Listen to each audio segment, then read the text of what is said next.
વડાપ્રધાન મોદીએ મધ્યપ્રદેશના મોરેનામાં કોંગ્રેસ પર આકરા શાબ્દિક પ્રહાર કર્યા અને કહ્યું, કોંગ્રેસના રાજકુમારને પીએમને ખરાબ કહેવાની મજા આવે છે, તેઓ નામદાર છે, અમે કામદાર છીએ, નામદારનું કામ કામદારો સાથે દુર્વ્યવહાર કરવાનું છે। વડાપ્રધાને કહ્યું, દેશ કહે છે કે કોંગ્રેસની લૂંટ જિંદગી કે સાથ ભી જિંદગી કે બાદ ભી આ મોદી તમારા હિતોના રક્ષણ માટે દિવાલની જેમ ઊભા છે। મોદી 56 ઇંચની છાતી લઈને ઊભા છે। આ મોદીની ગેરંટી છે કે તેમની યોજનાઓ સફળ નહીં થાય।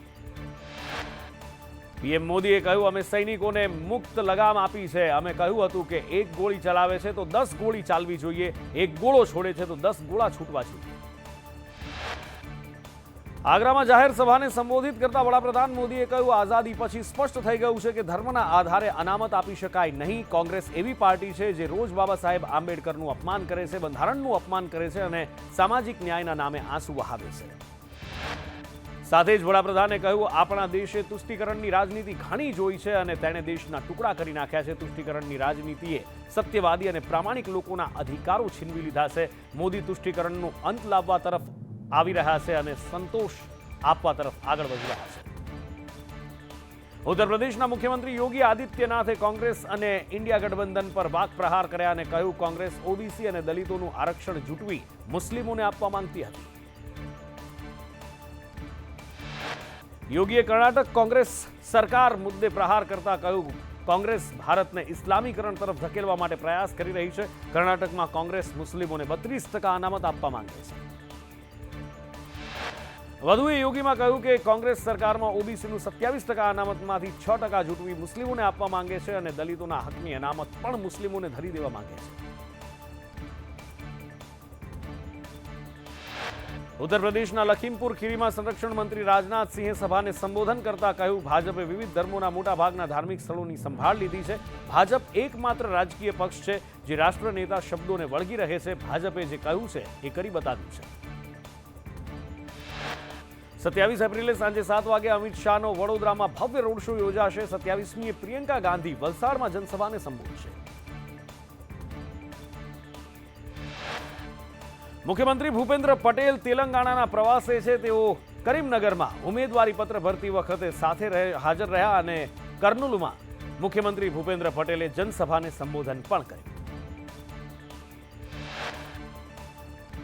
અખિલેશ યાદવે ઉત્તર પ્રદેશની કન્નૌજ બેઠક માટે ફોર્મ ભર્યું। સમાજવાદી પાર્ટીના સાંસદ રામગોપાલ યાદવ નામાંકન ભરતી વખતે અખિલેશની સાથે રહ્યા। Enforcement directorate Delhi liquor policy કેસમાં સીએમ કેજરીવાલની ધરપકડ વિરુદ્ધ અરજીનો વિરોધ કર્યો છે। સુપ્રીમ કોર્ટમાં કરેલ એફિડેવિટમાં ઈડીએ કહ્યું કે ઘણી વખત સમન્સ મોકલવામાં આવ્યા છતાં કેજરીવાલે એજન્સીને સહકાર નથી આપ્યો। ઈડીએ સુપ્રીમ કોર્ટને જણાવ્યું છે કે 9 વખત સમન્સ મળ્યા છતાં કેજરીવાલ પૂછપરછ કરવાનું ટાળી રહ્યા છે। કેજરીવાલના વલણના કારણે જ તપાસ અધિકારીઓને તેમની ધરપકડ કરવાનું કારણ મળ્યું છે। ઈડીએ કેજરીવાલની ધરપકડ પણ તપાસનો એક ભાગ ગણાવ્યું છે। કેજરીવાલે વડાપ્રધાન મોદીની ડિગ્રી મુદ્દે હાઈકોર્ટમાં સ્ટે માટે અરજી કરી છે। કેજરીવાલની અરજી પર હાઈકોર્ટમાં મુદત પડી છે। અરજદાર જેલમાં હોવાથી વકીલે કોર્ટમાં મુદત માંગી હતી। અરજી મુદ્દે આગામી 23 જુલાઈએ હાઈકોર્ટમાં સુનાવણી હાથ ધરાશે। ક્ષત્રિયોના વિરોધ વચ્ચે સુરતમાં સીઆર પાટીલે ક્ષત્રિય અગ્રણીઓ સાથે બેઠક કરી। પાટીલ સાથે બેઠક બાદ ચીખલીના ક્ષત્રિય આગેવાનોએ કહ્યું કે જ્યાં સત્ય છે ત્યાં અમે રહીશું। દક્ષિણ ગુજરાત ક્ષત્રિય સમાજે ભાજપને સમર્થન આપવાની જાહેરાત કરી। બેઠક બાદ પાટીલે કહ્યું, અમે માફી માંગવા માટે ક્ષત્રિય સમાજને વિનંતી કરી છે। ક્ષત્રિય સમાજને દુઃખ પહોંચ્યું છે। તમામ આગેવાનોને અમે વિનંતી કરી છે કે રૂપાલાને માફી મળે। ખેડામાં કાકરખાંડ ગામે ક્ષત્રિય સમાજના આગેવાનો દ્વારા ભારતીય જનતા પાર્ટીના ઉમેદવાર દેવસિંહ ચૌહાણનો વિરોધ કરવામાં આવ્યો। ધ્વજ બતાવી દેવસિંહ ચૌહાણનો વિરોધ કરાયો। તો આ બાજુ આણંદમાં રૂપાલા સામે ક્ષત્રિયો આકરા પાણીએ દેખાયા। સોજિત્રામાં ક્ષત્રાણીઓ પ્રતિક ઉપવાસ પર ઉતરી। બોરસદના દેહમીમાં ક્ષત્રિય યુવાનો રસ્તા પર ઉતર્યા અને વિરોધ પ્રદર્શન કર્યું। આ બાજુ સુરેન્દ્રનગરમાં રૂપાલા સામે રોષ યથાવત છે। ક્ષત્રિય ધર્મરથનું સાયલામાં સ્વાગત કરવામાં આવ્યું। ભાજપ વિરુદ્ધ મતદાન કરવા હાકલ કરાઈ। યુવાનો બાઇક રેલી સ્વરૂપે મોટી સંખ્યામાં જોડાયા। દેવભૂમિ દ્વારકાના કલ્યાણપુર તાલુકામાં ક્ષત્રિય સમાજમાં રોષ જોવા મળ્યો। ભાજપ વિરુદ્ધ મતદાન કરવા માટે તેમણે શપથ લીધા। કોંગ્રેસ તરફી મતદાન કરવા માટે કુળદેવીના સોગંદ ખાધા। દ્વારકામાં રૂપાલા સામે ક્ષત્રિય સમાજે હુંકાર ભર્યો. ક્ષત્રિય અસ્મિતા ધર્મરથ ખંભાળિયા પહોંચ્યો. ભાજપને મત નહીં આપવાની અપીલ સાથે અન્ય સમાજને પણ સાથે રાખી ભાજપ વિરુદ્ધ મતદાન કરવામાં આવશે. મોટી સંખ્યામાં રાજપૂત સમાજના લોકો એકત્રિત થયા. ભાવનગરના સિહોરમાં પણ ધર્મરથનો પ્રારંભ થયો. ધર્મરથ સિહોરના સોનગઢ પહોંચ્યો. સોનગઢના વેપારીઓનો ક્ષત્રિય સમાજને ટેકો. નારી શક્તિના સન્માનમાં બજાર સજ્જડ બંધ રખાયા.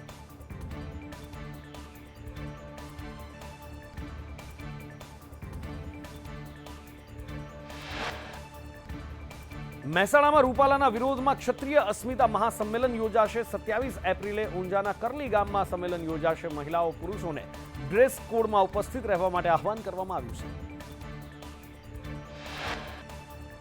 સાવલીમાં ક્ષત્રિય યુવકોની અટકાયત કરવામાં આવી. ભાજપ ચૂંટણી કાર્યાલયના ઉદ્ઘાટન દરમિયાન તેઓ વિરોધ કરવા માટે પહોંચ્યા હતા, જેમની અટકાયત કરવામાં આવી. ચૂંટણી કાર્યાલયે વિરોધની આશંકાને લઈને વિરોધ કરે એ પહેલા જ અટકાયત કરી લેવાઈ.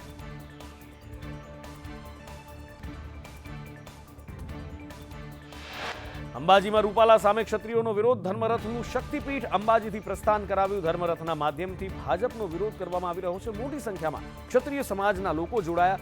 ધર્મરથ અંબાજીથી નીકળી ગામે ગામ ફરશે. મોરબીમાં રૂપાલા સામે ક્ષત્રિય સમાજમાં રોષ યથાવત. શક્તિ શનાળાથી ટંકારા સુધી ધર્મરથ ફરશે. ક્ષત્રિય આગેવાનો મહિલાઓ મોટી સંખ્યામાં જોડાયા. ગામે ગામ ભાજપ વિરુદ્ધ મતદાન કરવા માટે અપીલ કરાશે. મહેસાણાના કટોસણમાં ઉલટી ગંગા. ક્ષત્રિય સમાજના લોકો જોડાયા. કોંગ્રેસમાં 150થી વધુ લોકો કોંગ્રેસમાં જોડાયા. કોંગ્રેસના ઉમેદવાર રામજી ઠાકોરે ખેસ પહેરાવ્યા. રૂપાલાના નિવેદન બાદ ક્ષત્રિયોમાં ભારે રોષ. તો પરસોત્તમ રૂપાલા સામે મહેસાણામાં પણ વિરોધ જોવા મળ્યો. પાલોદરમાં ક્ષત્રાણીઓ ઉપવાસ પર ઉતરી અને મોટી સંખ્યામાં ઉપસ્થિત ક્ષત્રિય સમાજની મહિલાઓએ રૂપાલાના છાજિયા લીધા હતા. સાથે જ ભાજપ વિરુદ્ધ મતદાન કરવાનો નિર્ણય. વડોદરા શહેર કોંગ્રેસ મહામંત્રી વિજય જાદવે હોદ્દા પરથી રાજીનામું આપી દીધું.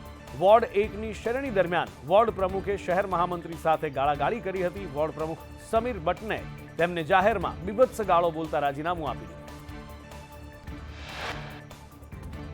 કરજણમાં આપ ઉમેદવાર ચૈતર વસાવાએ સીઆર પાટીલ પર નિશાન સાધતા કહ્યું, સીઆર પાટીલને અહમ છે, ઘમંડ તૂટવાનો છે. 5 લાખ વોટ કે રસ્તા પર નથી પડ્યા. ભાજપ ભ્રમ અને ભ્રષ્ટાચારની રાજનીતિ કરે છે. સુરતના પૂર્વી કોંગી ઉમેદવાર નિલેશ કુંભાણીના પ્રત્યક્ષદર્શીએ ખુલાસો કર્યો કે 17 એપ્રિલે દસ્તખતકર્તાઓએ જાતે જ સહી કરી હતી. નિલેશભાઈએ ફોર્મ ભર્યું ત્યારે સાવલિયા સહિત 4 ટેકેદારો હાજર હતા. ફોર્મ રદ થાય એમ હતું જ નહીં. સુરતમાં નિલેશ કુંભાણીના કાર્યાલયની રાતોરાત કાયાપલટ કરાઈ. કુંભાણીની કોંગ્રેસ ઓફિસ હવે કોમ્પ્લેક્સ બનશે. જે ફાર્મ પર ઓફિસ હતી ત્યાં કોમ્પ્લેક્સ બની રહ્યું છે. સાથે જ ઓફિસથી નિલેશ કુંભાણીએ જે ફોર્મ ભર્યું હતું એ આ જ ઓફિસ છે. આ બાજુ નિલેશ કુંભાણીના ઘરે પોલીસ બંદોબસ્ત ગોઠવાયો. પ્રતાપ દુધાતે ગઈકાલે ધમકી આપી હતી કે કાં નિલેશ કુંભાણી રહેશે સુરતમાં, કાં તો પ્રતાપ દુધાત રહેશે. 1 જવાન વર્દીમાં અને 2 સાદા ડ્રેસમાં તૈનાત કરવામાં આવ્યા. સુરતમાં કોંગ્રેસ કાર્યાલયની બહાર કુંભાણીનું કટઆઉટ ચર્ચામાં આવ્યું છે. કાર્યાલય બહાર બાકડા પર આડા મુકાયેલા કટઆઉટમાં કુંભાણીને બાંધી દેવાયેલા બતાવવામાં આવ્યા. સુરત બેઠક બિનહરીફ મુદ્દે વકીલ મેહુલ બોગરાની પ્રતિક્રિયા સામે આવી. તેમણે કહ્યું, લોકશાહીને લોકશાહીની જેમ રહેવા દો. સમાન ચૂંટણી એ દરેક મતદારનો અધિકાર. પહેલીવાર વોટ કરવા જનાર યુવાનોને હતાશ કરી દીધા. બગસરામાં ભાજપમાં આંતરિક વિખવાદ ચરમસીમાએ. ભાજપ મંત્રી અને સથવારા સમાજના ઉપપ્રમુખ દિનેશ હરિયલે ભાજપમાંથી રાજીનામાની ચીમકી આપી. નગરપાલિકાના પૂર્વ પ્રમુખના વર્તનને લઈ રાજીનામાની ચીમકી આપી છે. બનાસકાંઠાના દાંતામાં કોંગ્રેસમાં ભંગાણ થયું. કોંગ્રેસના આગેવાન ચંદ્રકાંત બેગડિયા ભાજપમાં જોડાયા. સાથે 3000થી વધુ આદિવાસી સમાજના લોકો પણ ભારતીય જનતા પાર્ટીમાં જોડાયા. ભાજપના કાર્યક્રમમાં મોટી સંખ્યામાં લોકોએ કેસરિયા કર્યા. જામનગરના કોંગ્રેસ ઉમેદવારે આર્થિક મદદ માંગી. ઉમેદવાર જેપી મારવિયાએ મતદારો પાસે મદદ માંગી. ચૂંટણી લડવા માટે ફૂલ નહીં તો ફૂલની પાંખડી ફેસબુકના માધ્યમથી મતદારોને અપીલ કરી. મહેસાણાના લીંબડી ગામમાં કોંગ્રેસે પ્રચાર કર્યો. ઉમેદવાર ચંદનજી ઠાકોરે સભા યોજી. સાંસદ બનીશ તો લીંબડીને દત્તક લઈશ તેવું વચન પણ આપ્યું. પાટણ કોંગ્રેસના ઉમેદવારનો પણ ચૂંટણી પ્રચાર સામે આવ્યો છે. ઉમેદવાર ગરબે ઘૂમ્યા હતા. ચંદનજી ઠાકોર ચૈત્રી પૂનમની રાત્રે ગરબે ઘૂમતા જોવા મળ્યા. સાથે જ હાથમાં રામધ્વજ પણ હતો. કડીમાં ભાજપ કાર્યાલયના ઉદ્ઘાટનમાં નીતિન પટેલે કાર્યકર્તાઓને ટકોર કરી કહ્યું, કાર્યાલય પાટિયું લગાવવાથી ન બની જાય, જ્યાં કાર્ય થાય એનું નામ કાર્યાલય, બધાએ કાર્યાલય રોજ આવવાનું હોય। તેમણે વધુમાં કહ્યું કે હું જ્યારે મંત્રી હતો ત્યારે ઘરે રાત નથી રોકાયો, જે સરકારી બંગલો હતો ત્યાં ક્યારેય નથી રોકાયો। 2-4 દિવસ બાદ કરતા ગાંધીનગર હું ક્યારેય નથી રોકાયો। રાત્રે ગાડી લઈને કડી આવતો, કાર્યકરોને ગાંધીનગરના ધક્કા ન ખાવા પડે એટલે હું કડીમાં રોકાતો। પક્ષ પલટો કરનાર ભગવાન બારડના કોંગ્રેસ પર પ્રહાર, કહ્યું સૂત્રાપાડામાં તો કોંગ્રેસ મારી પાછળ હતી, હવે કોંગ્રેસ ખૂણે ખાંચરે પણ નથી દેખાતી। સાવરકુંડલાના શિલ્પકાર કેતને વડાપ્રધાન મોદીનું વોલ ફ્રેમ ચિત્ર બનાવ્યું। છેલ્લા 1.5-2 મહિનાની મહેનત બાદ કોતરકામ કરી ચાંદીની પ્લેટિંગ કરી અને લાઇટિંગ વાળી ફ્રેમ બનાવી। વડાપ્રધાન નરેન્દ્ર મોદીનું ચિત્ર કમળ અને 2024 લખેલી આ ભેટ કલાકાર વડાપ્રધાન મોદીને રૂબરૂ આપવા ઈચ્છે છે। આશરે 25,000ના ખર્ચે આ કલાત્મક ડિઝાઇન વોલ બનાવવામાં આવી છે।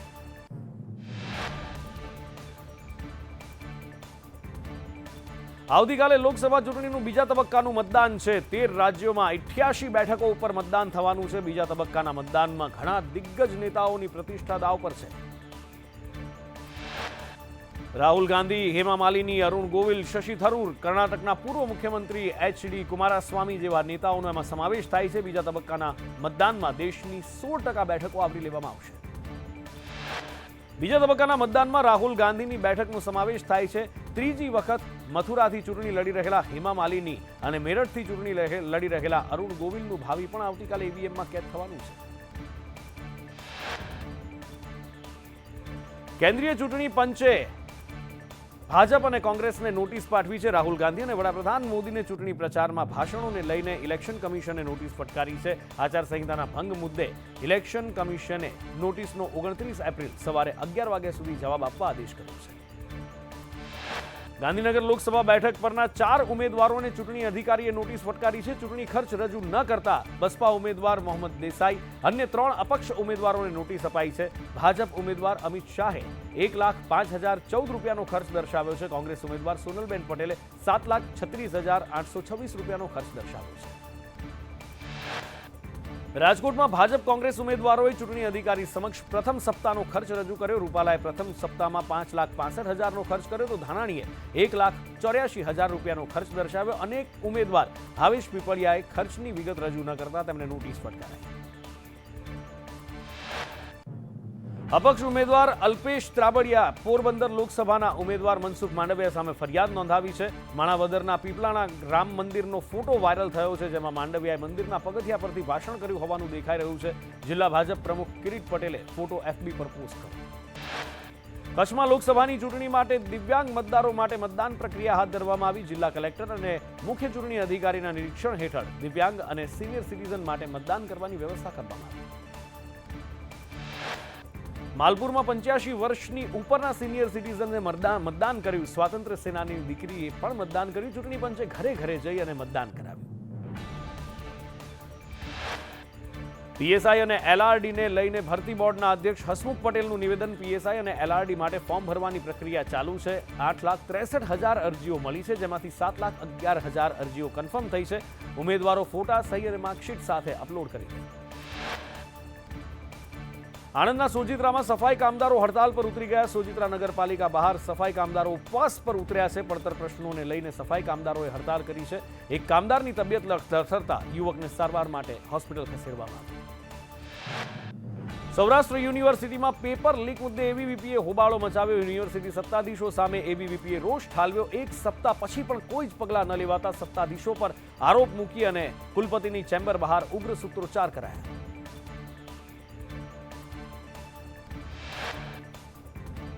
ખંભાળિયા નગરપાલિકાના વિવાદિત હુકમ સામે હાઈકોર્ટે રોક લગાવી છે। કર્મીઓને 7મા પગાર પંચનો લાભ પરત ખેંચાતો હુકમ હતો। ચીફ ઓફિસર ભરત વ્યાસને જવાબ આપવા માટે હાઈકોર્ટે નોટિસ ફટકારી છે। બુલેટ ટ્રેન પ્રોજેક્ટ અંતર્ગત નડિયાદ પાસે 100 મીટર લંબાઈનો સ્ટીલ બ્રિજ તૈયાર કરવામાં આવ્યો। 1,486 મેટ્રિક ટનના સ્ટીલ બ્રિજનું લોકાર્પણ કરવામાં આવશે। સ્ટીલ બ્રિજને ભુજના વર્કશોપમાં બનાવાયો છે।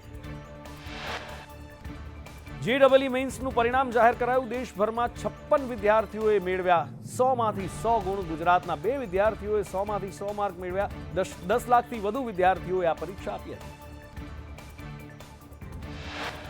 બનાસકાંઠાના શેરપુરા ગામે ગૌશાળાના રજત જયંતિ મહોત્સવની ઉજવણી કરાઈ। રાજ્યપાલ આચાર્ય દેવવ્રત ઉપસ્થિત રહ્યા। રાજ્યપાલે પ્રાકૃતિક ખેતી કરવા માટે અપીલ કરી। ખેડૂતોએ પ્રાકૃતિક ખેતી અપનાવવાનો સંકલ્પ લીધો।